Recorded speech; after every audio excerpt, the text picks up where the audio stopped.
മലയാള ചാനലായ മീഡിയോണിലടക്കം അല്ലെങ്കിൽ ഫേസ്ബുക്കിലും യൂട്യൂബിലൊക്കെ 2-3 ദിവസമായിട്ട് ജനനായകൻ സിനിമ ലീക്കായതുമായിട്ട് ബന്ധപ്പെട്ട് വിജയുടെ കൈകളാണെന്നുള്ള രീതിയിൽ വാദങ്ങളും ആരോപണങ്ങളൊക്കെ നേരിട്ടുകൊണ്ടിരിക്കുന്നുണ്ട്. അതിന്റെ സത്യാവസ്ഥ എന്താ? ഏപ്രിൽ 9-ന് 5 മിനിറ്റ് ദൈർഘ്യമുള്ള ജനനായകന്റെ രംഗം പൈറസി സൈറ്റുകളിൽ പ്രത്യക്ഷപ്പെടുന്നു. മിനിറ്റുകൾക്കുള്ളിൽ മുഴുവൻ സിനിമയും സൈറ്റുകളിൽ അപ്ലോഡ് ചെയ്യപ്പെടുന്നു. ലക്ഷക്കണക്കിന് ആളുകൾ പടം ഡൗൺലോഡ് ചെയ്യുന്നു. ടെലഗ്രാം വഴി വ്യാപകമായി ഷെയർ ചെയ്യപ്പെടുന്നു. ലീക്കായ വീഡിയോകളിൽ എഡിറ്റ് റെഡ് 140122026 എന്ന വാട്ടർമാർക്ക് ഉള്ളതായി കണ്ടെത്തുന്നു. അതായത് ഇത് എഡിറ്റിംഗ് ടേബിളിൽ നിന്നോ അല്ലെങ്കിൽ പോസ്റ്റ് പ്രൊഡക്ഷൻ സമയത്ത് ചോർന്നതാകാമെന്ന സൂചനയാണ് നൽകുന്നത്. അതിന് പിന്നാലെ വിജയുടെ രാഷ്ട്രീയ പാർട്ടിയായ TVK രംഗത്ത് വരുന്നു.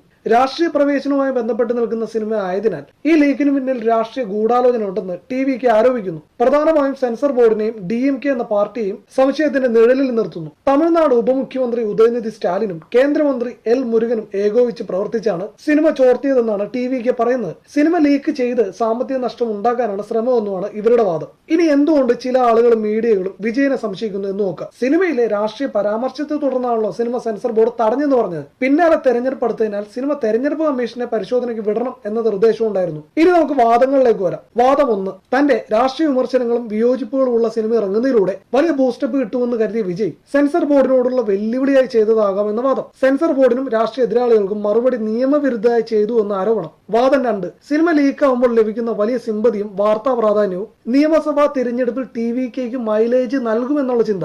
വാദം 3, രാഷ്ട്രീയ ലക്ഷ്യം. ഇത് സെൻസർ ബോർഡോ ശത്രുക്കളോ ചെയ്തതാകാമെന്ന് പ്രചരിപ്പിച്ച് ജനവികാരം ഇളക്കിവിടാൻ വിജയ് ശ്രമിക്കുന്നു എന്ന മറ്റാരോപണങ്ങൾ. ഗുരുതരമായ ഇത്തരം ആരോപണങ്ങളും ഗൂഢാലോചനകളുമാണ് ജനനായകൻ ലീക്കായതുമായി ബന്ധപ്പെട്ട് പൊതുവെ പറയപ്പെടുന്നത്. എന്നാൽ ഇതിന്റെ നിർമ്മാതാക്കളായ KVN പ്രൊഡക്ഷൻസ് ഇങ്ങനെയല്ല പറയുന്നത്.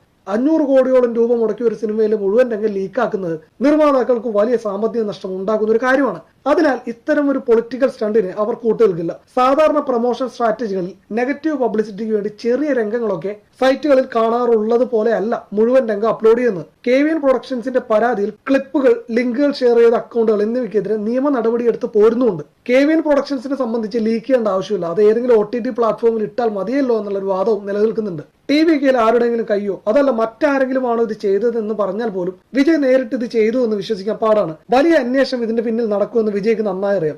സെൻസർ ബോർഡ് പോലും ആരോപണ നിഴലിൽ വന്ന സ്ഥിതിക്ക് ഇത് വിജയ് നേരിട്ട് ചെയ്യാൻ സാധ്യതയില്ല. മറ്റൊന്ന്, ഇറങ്ങിയ ജനനായകൻ എന്ന സിനിമയേക്കാൾ ശക്തിയും മൂർച്ചയും കൂടുതലുള്ളത് ഇറങ്ങാത്ത ജനനായകൻ സിനിമയ്ക്കാണ്. ഒരു സിമ്പതിയും ദേഷ്യവും ആളുകൾക്ക് ജനനായകൻ ഇറങ്ങാത്തതിലൂടെ വിജയ്ക്ക് ലഭിക്കുന്നു. മാത്രമല്ല, ഒരു ഇരയെ പോലെ തന്നെ വേട്ടയാടി സിനിമ ഇറക്കില്ലെന്ന് വിജയ് വാദിക്കുന്നത് സിനിമ ഇറങ്ങാത്തതുകൊണ്ട് മാത്രമാണ്. അതുകൊണ്ടാണ് TVKയും വിജയും സെൻസർ ബോർഡും DMKയുമാണ് ഇതിന് പിന്നിലുള്ളതെന്ന് നിരന്തരം പറയുന്നത്. എന്തായാലും കണ്ടവരെയും ഷെയർ ചെയ്തവരെയും ഡൗൺലോഡ് ചെയ്തവരൊക്കെ പൊക്കിക്കൊണ്ടിരിക്കുന്നുണ്ട് പോലീസ്. നിങ്ങളോട് പറയാനുള്ള കാര്യം, അറിയാതെ പോലും ഇതൊന്നും ഡൗൺലോഡ് ചെയ്യാതിരിക്കുക, ഷെയർ ചെയ്യാതിരിക്കുക. വലിയ രീതിയിലുള്ള ലീഗൽ പ്രൊസീജിയർ ഉറപ്പായിട്ടും നേരിടേണ്ടി വരും. കുടുംബം കുട്ടിച്ചോറാവും. എന്നാലും ഇത്രയും പൊളിറ്റിക്കൽ, രാഷ്ട്രീയ, സാമ്പത്തിക പ്രശ്നത്തിൽ നിൽക്കുന്ന ഈ ഒരു സിനിമയൊക്കെ കട്ട കള്ളന്റെ ധൈര്യം അത് ഒന്ന് സമ്മതിച്ചു കൊടുത്തേ പറ്റുള്ളൂ. എന്തായാലും സിനിമ ഇറങ്ങുന്നവരെ നമുക്ക് കാത്തിരിക്കാം. അടുത്ത വീഡിയോയിൽ കാണുന്നവരെല്ലാവർക്കും ബൈ.